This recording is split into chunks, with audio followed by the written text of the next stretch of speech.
Hey everybody, I'm back right now. This is my film vlog number 4 and did interviews each day. So I was more in charge of production schedule and I've learned a lot of scheduling from Vince. Like he's putting so much shot list and he's putting so much in the schedule for people. And it's incredibly amazing to even learn it from Vince. It made a huge difference in me doing this. So production schedule, yeah, Keith and I are on a roll on that stuff. So Keith and I were mostly the only two that got to do some video and audio with each interviewer. So we did Nick Bizak. My name is Nick Bizak. I am 25 years old. I am a motion graphic and design student at Expression College. I've been here about a year, and previously to coming here, or prior to coming here, I was interested in art, always interested in art. Kind of took them as remedial classes to boost my grades, essentially. But then, yeah, finally came down to it and made the decision to get into this kind of college work and decided to come here. And slash Student Alliance. Jenny Savell. Hey, my name is Jenny Stovall, and I've been working for Expression since 2003. I teach in the digital filmmaking department, which is a fairly new program here. Before that, I taught for many, many years in the Common Core department, especially MSV and LMW Labs, and I still teach in professional life skills. Also interviewed Brian Andrews at Soundstage. Sure. Well, my name is Brian Andrews. I'm currently the director of both the Animation and Visual Effects program and the Digital Filmmaking program here at Expression College. I'm also an internationally exhibiting filmmaker and artist. We did Cat at a sound room. All right, so I'm Kat Murphy-Bevan. I've been a student at Expression since the September after I graduated high school. So I started September 2013. I'm a sound art student. It's very interesting that she really mentioned about wanting to get an internship for Pixar as a sound editor. I had that vague idea of wanting to work for Pixar just because of what they've been able to create in this world and like the stories they've been able to give, and I wanted to be an integral part of that. And so I wanted to do something that had to do with that production. I always knew I wanted to do post-production or something having to do with movies. But I didn't know if it was the score, I didn't know if it was sound design, I didn't know if it was like dialogue editing even. But it's being able to create something that connects with someone. And I think whatever medium you choose, you have to have that drive and that desire as an artist. Now that is something that I would love to ask, because I'm also just signing up and applying to Pixar. After that, we did Drew. My name is Drew Waters. I'm the Director of Education here at Expression College. And what I do is everything that's curriculum related and student experience. So I work closely with students as well as faculty. Did Elmo. Sure. So my name is Elmo Fraser, and I'm the campus director here at Expression College and SAE Institute, San Francisco. Keith asked me to come with him to go to his sister's home and interviewed with his sister named Tony. And we got a chance to go to the park and we did some setups, and it was great framing. I'm really impressed. My name is Tony Hill, and I'm from Telluride, Colorado, and I go to the University of San Francisco, and I'm a junior, and I study business administration. I'm really impressed that Keith had a really good vision about like the framing of where he wants Tony in. So Brett, Keith, and me, we were all doing previews, which was a big waste. Like, why do a preview if the trailer's already been up? And yeah, I don't know why LMW does that stuff. And from lectures, like, we saw an embarrassing lecture where this guy was telling this guy on with a camera, and I don't like this. You don't tell someone what to do while you're filming it. It's ridiculous. We follow through great people. If you watch Film Right or DSLR Guide, they're the people to really go to on YouTube. Please watch those guys. Film Right is amazing. They do VFX, they do a lot of filming, and that should have been in there in the lecture. Put Ryan Conley, put Simon Cade, put them in the lecture video. And Shane Herbold, please. He is amazing with photography. That's the things that you guys should be able to learn if you want to be filmmakers. Is that you want to take this on a level that you want to try out. Beginner route is fine, but just do the best you can and work as a team. After this lecture, we also went through a couple of things like, we're not going to go through audio. We've been through everything on MSV1 and MSV2. We already gone through everything. So yeah, we did audio, we did filming, and we're doing editing now, and we're going through color corrections. Like Tom already gave us a demo on color corrections. We already gone through with color corrections, and we understand it. I pretty much want to just dive in, go through my motion graphics. I was working on pie chart, and it was on design mode. I like to do it on 2D because it was a lot easier. Learning those motion graphics designs, they're tricky. I got to learn expression coding, and it takes a lot of practice to really understand coding. After Effects does have an expression coding booklet that you guys can try and read, and it's really good to get the handle of the numbers and where they're going to be translated to, because you're not going to be animating it. You're just adding the numbers before you control them. So that's the way I've learned about expression controls, is you gotta know coding. And I really had fun with pie charts and stuff. And after that, I dived into the timeline and all this craziness. I have science with me.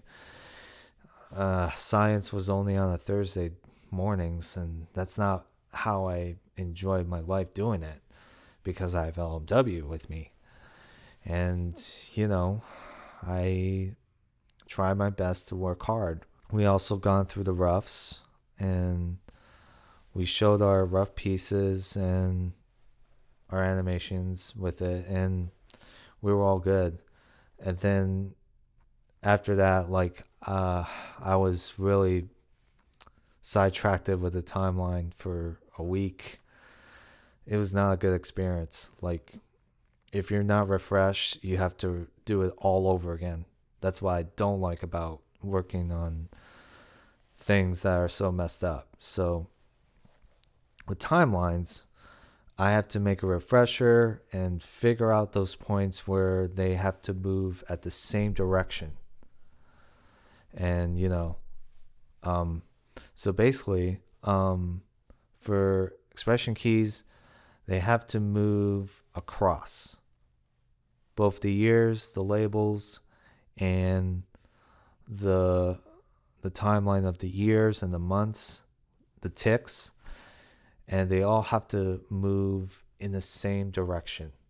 And I found out how to do that during the weekend, because built in my mind into it, Brett was telling me use those anchor points to use the labels and the years to anchor point it to that tick. And that's why I found out that I problem solved this thing, and anchor pointing it and positioning it to that point, it's not that hard to do. It's pretty easy. So on the weekends, I got the hang of it, and I sent it to Keith, and he was really impressed. and I added a glow effect on 2016 for the orange tick. And yeah, that was good. That was very decent. And I really nailed 2 projects. So that was the first. And Keith was working the editing on the whole thing, the whole A roll. And we did BTS for open house. So we went to open house, and Keith and I were using glide cams, and we were going into each of 2 selections. There's visual and sound. So I went with visual groups, and then Keith went to sound groups. And when I did visuals, I get to really film for seeing what I'm seeing in the green screen. Welcome all of you. So what I want to do here is we're going to do a little bit of a demonstration on our green screen, talk about green screen technology. Before I get into that, first I need a volunteer. Somebody, all right, you don't even know what you're volunteering for. It's fine.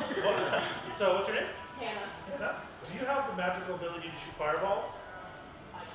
You do today. So what we're going to be doing here is we're going to be, if you want to come up to about this mark right here, and we're going to take a moment and shoot. What we need to do is obviously you need to summon all your magical firepower and shoot a fireball off to the left when we say action.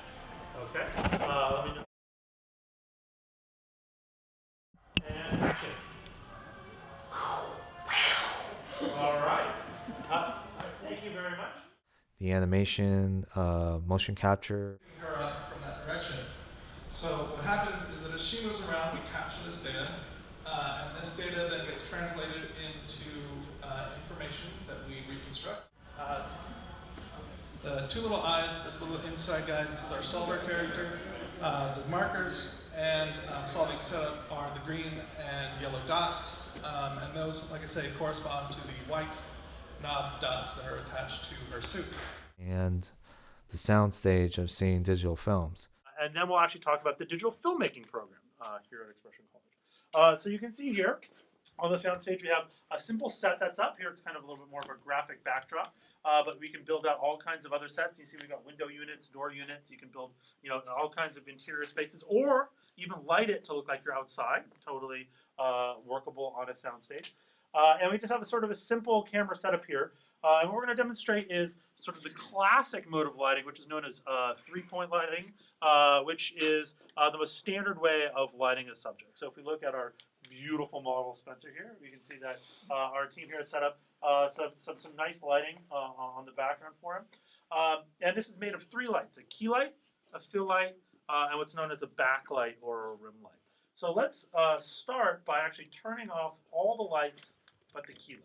What does the key light do? The key light is the brightest light in the shot in terms of the camera direction. What this does is this actually defines the shape of what you're seeing of any image, and because it's the brightest, it's defining the shadows.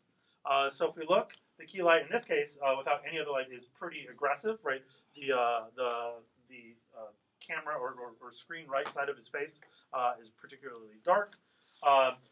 We may, in other situations, have sort of the direction of the shadow of his nose on his face, but this is going to define the shape and it's going to define the volume of the shot. Now, in this case, key light, however, without any fill, is really, really harsh, right? Maybe you might do this if this was like some sort of prison interrogation scene or something like that. But the fact of the matter is we're even in that we're missing half of his face. And that was pretty cool.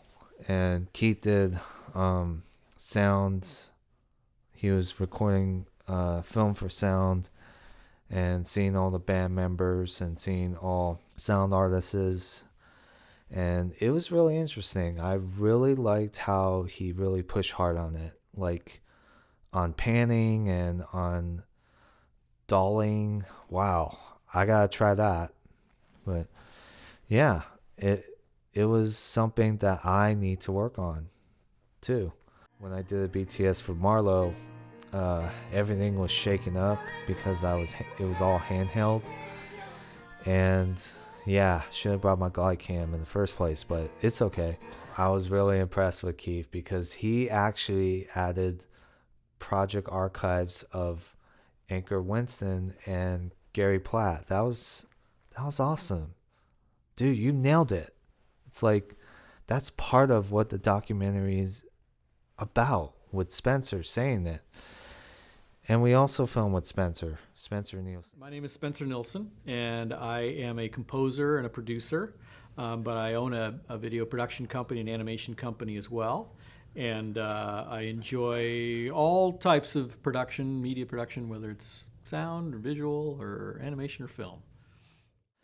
So we got to see Spencer Nielsen in MSV too. Waveform. But this is an analog process. This is more sound pressure, like a drum. You can physically feel it move you. This is a small little of sound pressure, but it's pressure. That's how a speaker works. That's how a microphone works. So we have all these beautiful irregular shapes here. And when you make an edit in analog, you look for a place that you can make a clean cut. And you look for that place, as close to the edit mark as you can make. And again, there's some human error here because you're physically going to drag a razor through. So what happens is these are all iron particles that have been arranged in order based on what sound came through the system. They were all just random particles all over the place. They created this beautiful wave as a reaction to the sound. It's a beautiful voice, guitar, drum, whatever. Now when you look at a drum track, it's just right? This is something much more complex, like a vocal line or a guitar, or a piano, or something that has. So you try to make that cut. And we were so happy to see him, and we did it at a room, which was okay.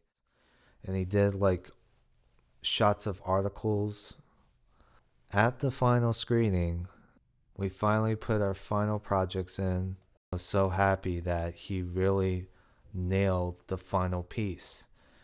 And it's because he was looking through references of lights, and he was looking through references of movies and documentary. He recommended me to watch Damnation, and Damnation was a really good documentary film that I've watched. And the way I see with Ben Knight, I really like his cinematography skills. That's where Keith's path is now. His cinematography level is super, super, super good as Ben Knight's. And I was really impressed. That's where I have to learn to do this.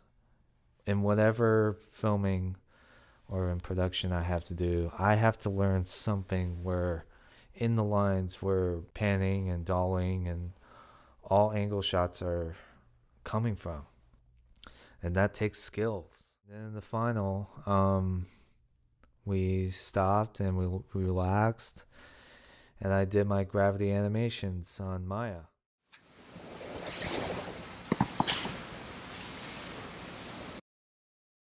That was my final piece.